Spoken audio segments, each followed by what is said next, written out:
वृंदावन के एक महान संत थे। वे एक आश्रम में रहते थे जहां शांति और भक्ति का वातावरण था। संत रोजाना बिहारी जी के दर्शन करते और धाम वृंदावन की परिक्रमा करते थे। एक दिन संत जी को परिक्रमा करते समय एक तोता जमीन पर पड़ा हुआ मिला।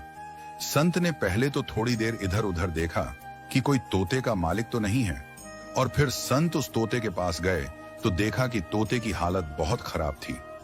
वह जल्दी जल्दी सांसें ले रहा था। संत जी ने जल्दी से तोते को पानी पिलाया और उस तोते को अपने आश्रम पर ले आए।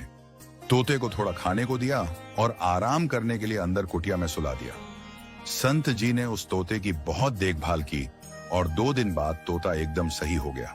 संत जी ने उस तोते का नाम मिट्ठू रखा। तोता बहुत हरा भरा, चंचल और बुद्धिमान था। संत ने उस तोते को बच्चों की तरह पाला और उसे अपने साथ भक्ति में लगा लिया।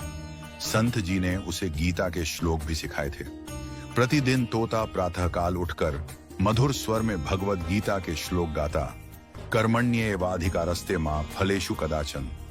आश्रम में जो भी आता वह तोते की यह दिव्य वाणी सुनकर अभिभूत हो जाता। लोग कहते, बाबा आपने तो तोते को भी ज्ञानी बना दिया।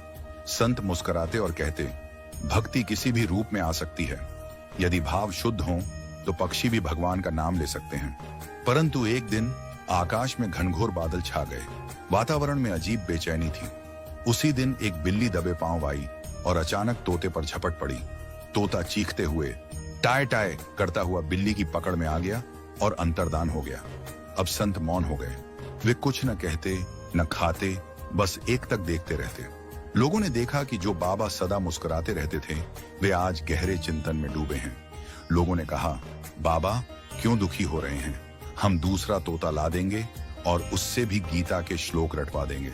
संत ने शांत स्वर में उत्तर दिया, मैं तोते के चले जाने से दुखी नहीं हूं, बल्कि उस क्षण से दुखी हूं जब बिल्ली ने उस पर झपटा मारा। उसने कोई श्लोक नहीं कहा, केवल टाय टाय किया। मैं सोच में हूं, मैंने भी जीवन भर भगवद गीता पढ़ी है, पर जिस क्षण यमराज मुझ पर झपटेंगे, क्या मेरे मुख से भी कर्मण्येवाधिकारस्ते निकलेगा या केवल डर और भ्रम से टाय टाय ही निकलेगा?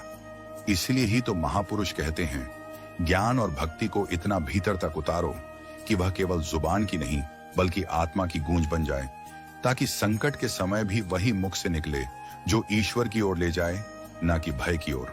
सच्चा ज्ञान वही है जो कठिन समय में भी तुम्हारा साथ न छोड़े, और सच्ची भक्ति वही है जो मृत्यु के क्षण में भी तुम्हें ईश्वर का स्मरण कराए। अगर वीडियो अच्छी लगी हो तो वीडियो को ज्यादा से ज्यादा शेयर करें, ताकि ये अनमोल बात सभी के पास तक पहुंच पाए और ज्यादा से ज्यादा लोग हरि भक्ति में लीन हो पाए और हम सभी अपने अंत समय में हरि का गुणगान कर सकें। राधे राधे।